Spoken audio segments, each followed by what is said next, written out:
O batom é algo que fica na boca. Ele chega na boca, mas ele não entra.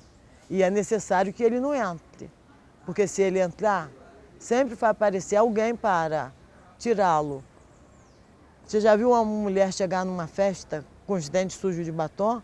Sempre aparece alguém com um guardanapo e fala: limpa seus dentes, o batom os sujou. Assim é um negro, assim é um pobre na faculdade. Eles sujam. Ele consegue às vezes até entrar, mas a permanência dele é muito difícil. Sempre tem alguém para tirá-lo, assim como o batom dos dentes. Então, baseado nisso e na minha história, que sofri muita discriminação, sofro muito preconceito aqui dentro da UF, eu tenho que matar um leão a cada dia para permanecer aqui. O batom também, ele chega na boca, mas toda hora você tem que dar um retoque, porque ele vai saindo aos poucos, vai se apagando. E para ele não se apagar, você tem que retocar. Assim acontece com nós negros, nós pobres, os homoafetivos, o gordo, o magro demais e o velho. Apesar do Brasil estar se tornando um país de idosos, porque nossos jovens estão morrendo cada dia mais cedo, os idosos tiveram que vir para o mercado, tiveram que pedir licença e vir à luta. Então vamos nos reciclar, vamos nos preparar para o futuro. E é isso que está acontecendo. Eu, depois de idosa, vim fazer a minha primeira graduação. Qual o seu nome, por favor? Oi, me chamo O Yasmin, seu curso? Pedagogia. Então, meu nome é Lídia Segala, sou professora de Antropologia. Marina, eu sou aluna de Ciências Sociais. Guilherme, sou da Pedagogia. Felipe, História. História. Felipe? E o seu? Meu nome é Eulália, faço pedagogia, estou no 6º período e nasci em Niterói e moro em São Gonçalo. Yasmin, o ingresso na UF foi muito difícil para você? Eu confesso que foi um pouco difícil sim, porque eu, na época, no ano do vestibular, eu prestei no meu último ano do ensino médio, então eu estudava de manhã e eu precisava trabalhar durante a tarde para poder ajudar minha mãe em casa. Então eu saía direto da escola, ia para o trabalho e aí eu consegui fazer vestibular num pré-vestibular comunitário próximo da minha casa e eu saí direto do trabalho para o pré-vestibular. Então eu ficava muito cansada e isso até implicou um pouco no meu rendimento na escola, porque eu tinha que estar muito cedo. Então eu realmente ia extremamente cansada para a escola, mas no final deu tudo certo. Não foi muito fácil não, foi assim período de bastante tensão assim durante todo o ensino médio, porque desde o fundamental eu já tinha preocupação se eu conseguiria chegar à universidade, que na época eu não pensava nem em pública, que era uma coisa que não fazia parte da minha realidade. Eu tinha vontade de fazer faculdade, mas era uma coisa assim muito distante do meu campo de visão. Então assim, o que eu pensava era que eu ia trabalhar e aí eu tinha vontade de ser professor, desde pequeno eu tinha vontade de ser professor, então uma estratégia assim que eu conversando com professores da escola onde eu estudava, que foi assim fazer o curso normal, pensando que depois eu poderia trabalhar na rede municipal e pagar a minha faculdade particular. E aí depois que eu fui para o ensino, só que aí vinha uma preocupação, se eu conseguiria passar no vestibular, não sei o que, por fazer o curso normal. E aí quando eu entrei, já para o final do fundamental, alguns professores já falavam de universidades públicas, que era uma coisa assim extremamente distante para mim. E aí depois, durante o ensino médio, contato com os professores que já tinham vindo de universidades públicas e tal, eu comecei a ter isso assim como um sonho e uma preocupação de como, não tendo disciplinas específicas, tendo disciplinas específicas do curso normal, como que eu ia passar na prova. E aí foi assim, aí eu tentei fazer cursinho, fiz um pré-vestibular social e assim, depois o ingresso não foi tão difícil, porque o curso que eu tentei foi um curso que não tem uma concorrência tão grande e eu também tive um bônus cota de aluno de escola pública. Olha, o meu ingresso foi tardio, né, como eu já disse. Foi através do vestibular.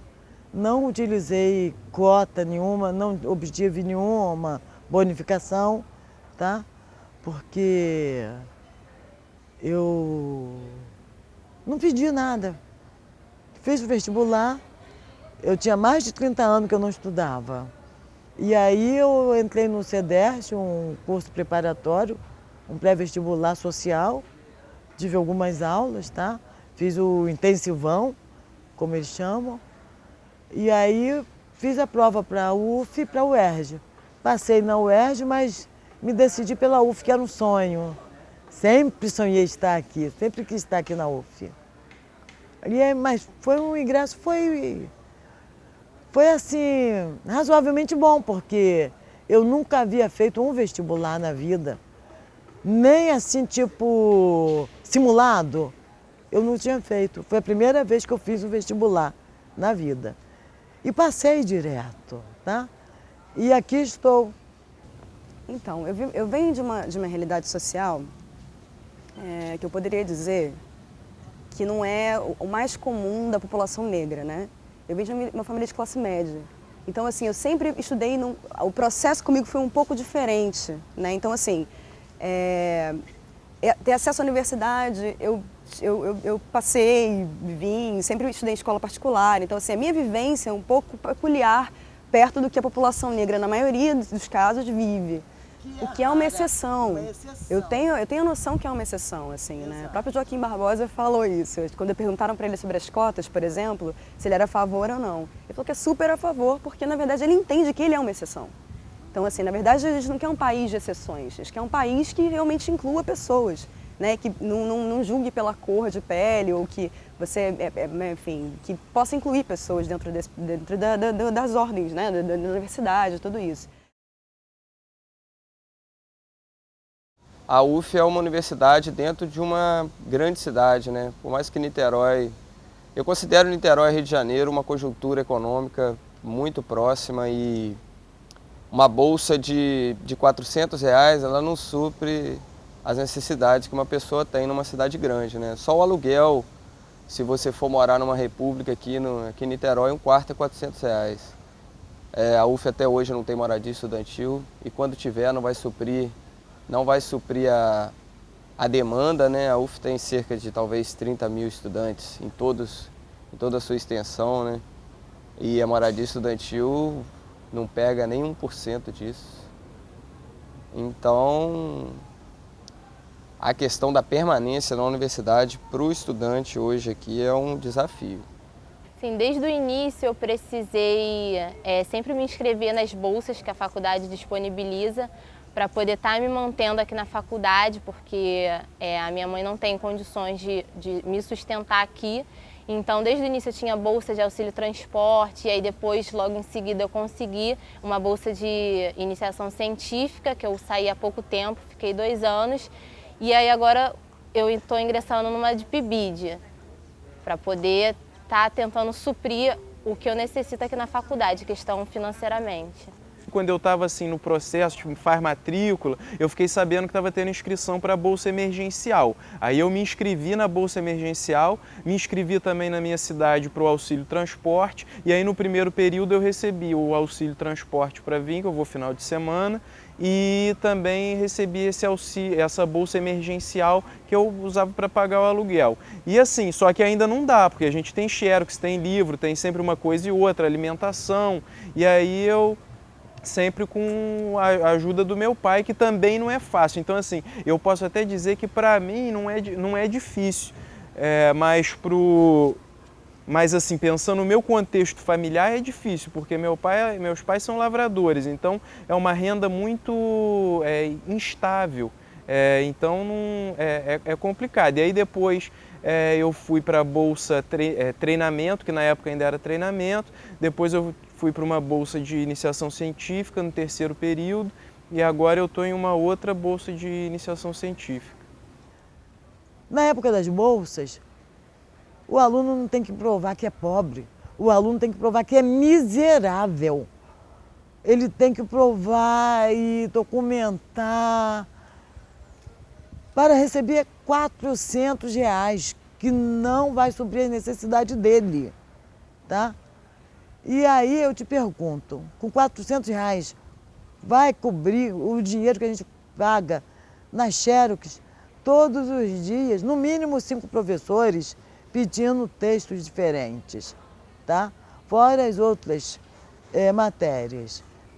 O fato de você ter uma bolsa, apesar de ser uma ajuda de custo, eu acho que a universidade poderia ser, de repente, mais flexível em relação a te permitir, te dar liberdade de você ter algo paralelo, porque o valor que fornecem de ajuda de custo em uma bolsa é muito insuficiente para a gente se manter de fato com gasto de xerox, alimentação, passagem. Então eu acho que poderia ver se poderia restabelecer algum outro critério, não sei, ou aumentar um pouco o valor, porque a gente literalmente se dedica ao que está proposto no edital, a gente cumpre com as nossas obrigações de bolsista, mas o valor realmente ele deixa a desejar para quem necessita estar aqui. E aí, como tem essa proibição de você ter um vínculo ou de uma outra bolsa ou um vínculo com alguma empresa, alguma escola, por exemplo, que é a nossa área,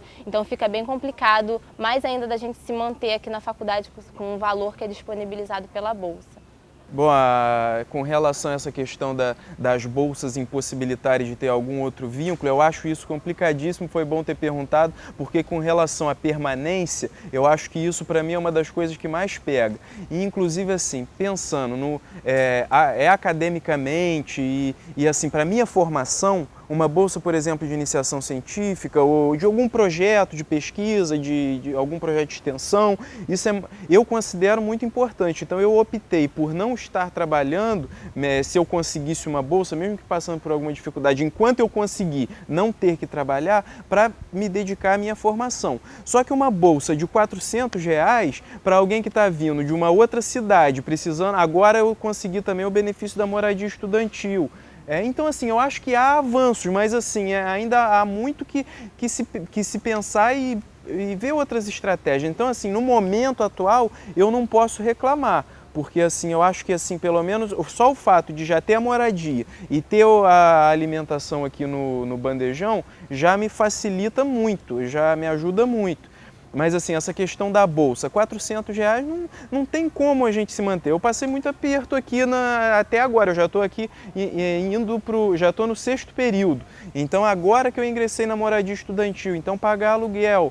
E aí o fato de você não poder ter um outro vínculo, e aí eu acho que assim, ou a bolsa deveria te dar mais, ser melhor, mas aí ter uma remuneração melhor, ou então não pedir a exclusividade.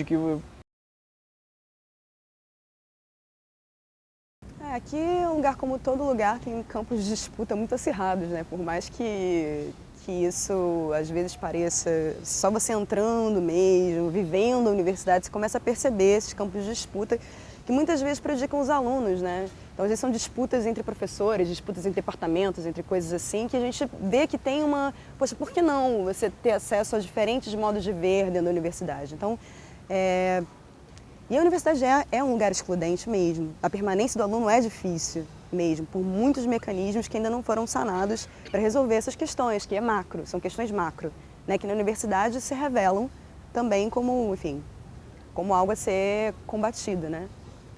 Olha, me incomoda o fato de ser longe da minha cidade e de ser um espaço que não é aberto a todos. Eu acho que aqui, por ser um espaço de produção do conhecimento e universidade, deveria ter um universo de conhecimento que deveriam todos ter acesso. E o que me incomoda é a distância entre o que é discutido aqui e a realidade social.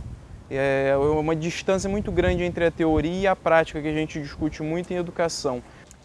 Eu acho que o que mais me incomoda, e até em função das outras pessoas, é a questão da fila do bandejão, o tempo, o horário que eles abrem. Hoje, por exemplo, tinha um papel dizendo que o bandejão iria abrir só 12h30, sendo que não tinha nenhuma justificativa. Então, assim, muitas pessoas saem até dos outros cursos, dos outros campos, para poder vir almoçar, que depende do bandejão, porque às vezes precisam ir trabalhar, tem outra aula, e aí chega aqui e simplesmente não tem nenhuma justificativa do motivo do atraso, não comunicam o atraso, e aí as pessoas acabam às vezes deixando de almoçar.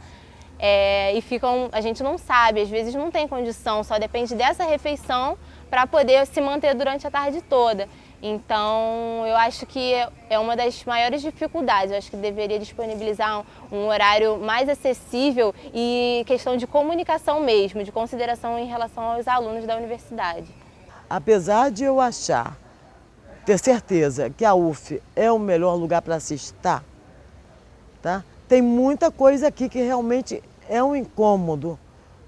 Aí não é só para Eulália idosa, não é para Eulália negra, é para todo o aluno em geral, tá? Tipo, as filas no bandejões, por conta de quê? O bandejão, ele não dá conta.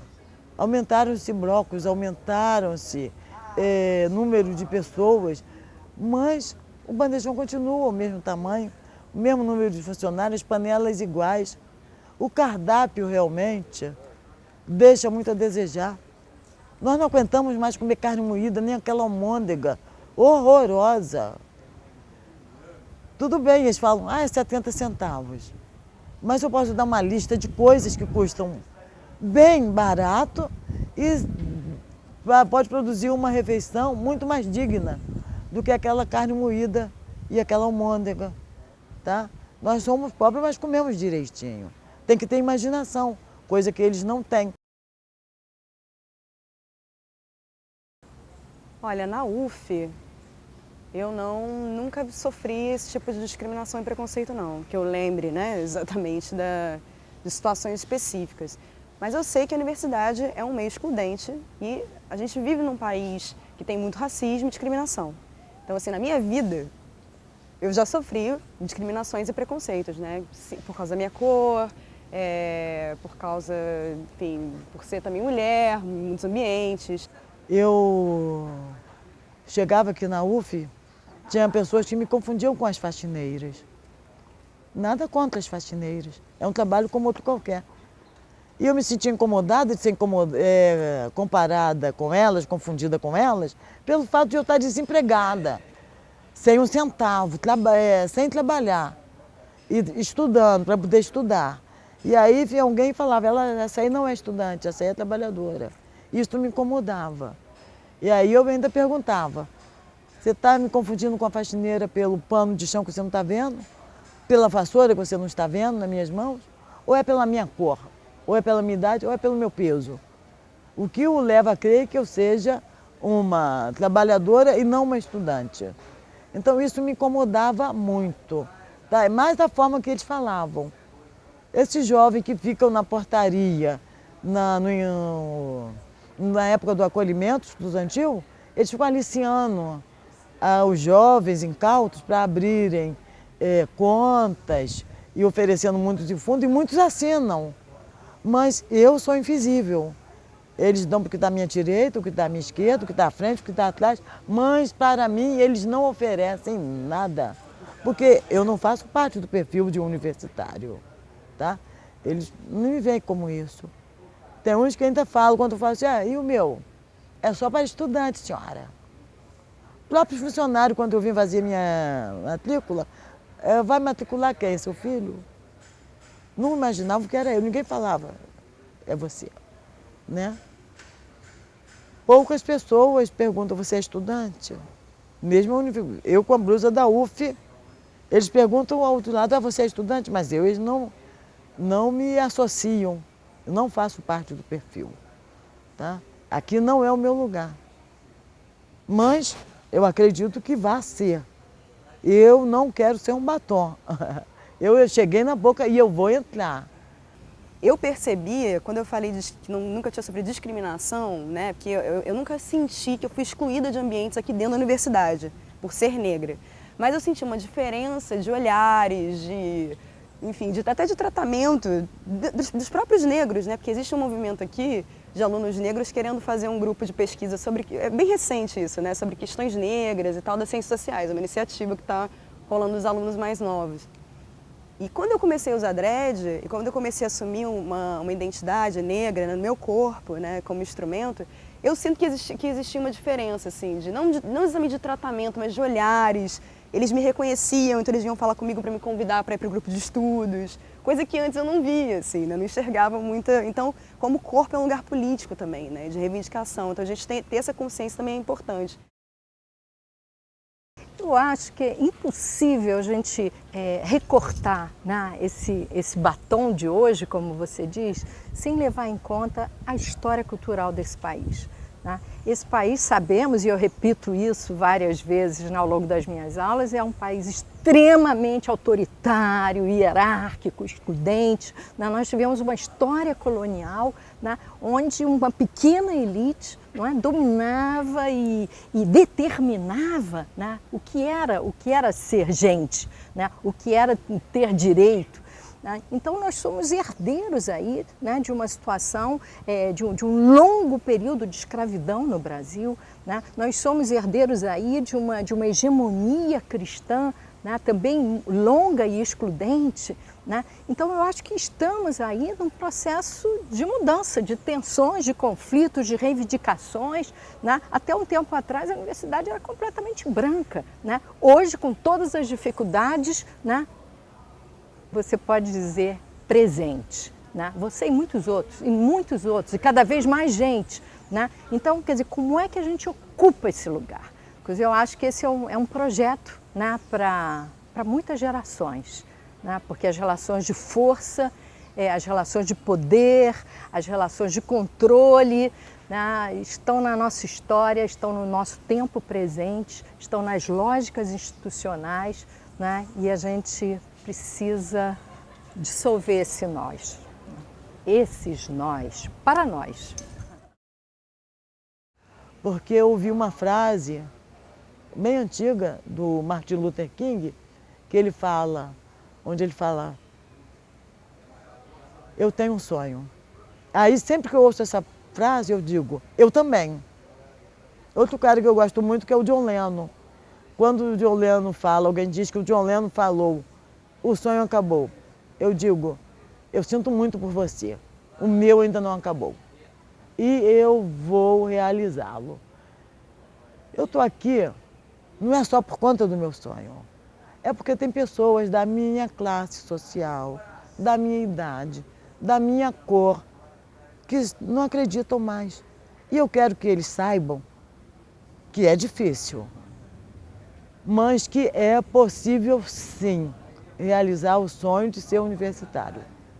Matamos um leão por dia? Matamos. Passamos por dificuldade financeira? Passamos.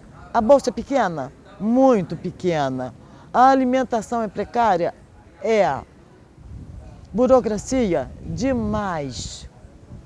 Mas temos que insistir. Temos que insistir. Porque se não formos aquele batom de 24 horas que permanece, tá? Vamos desaparecendo aos poucos e vamos nos limpando. Porque eu falo para a UF o seguinte, não basta dizer entre. É necessário que se diga entre e fique à vontade.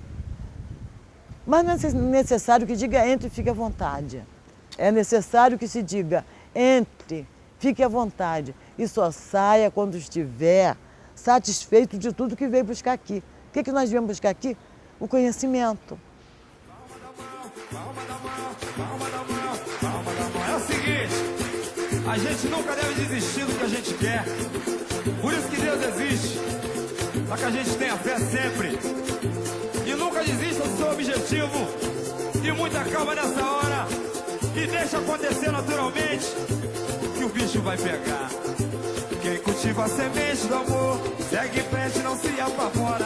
Se na vida encontrar sabor, vai saber esperar a sua hora. Quem cultiva a semente do amor, segue em frente, não se apavora. Se na vida encontrar sabor, vai saber esperar a sua hora. Às vezes a felicidade demora a chegar. Aí é que a gente não pode deixar de sonhar. Guerreiro não pode dar luta, não pode comer. Ninguém vai poder atrasar.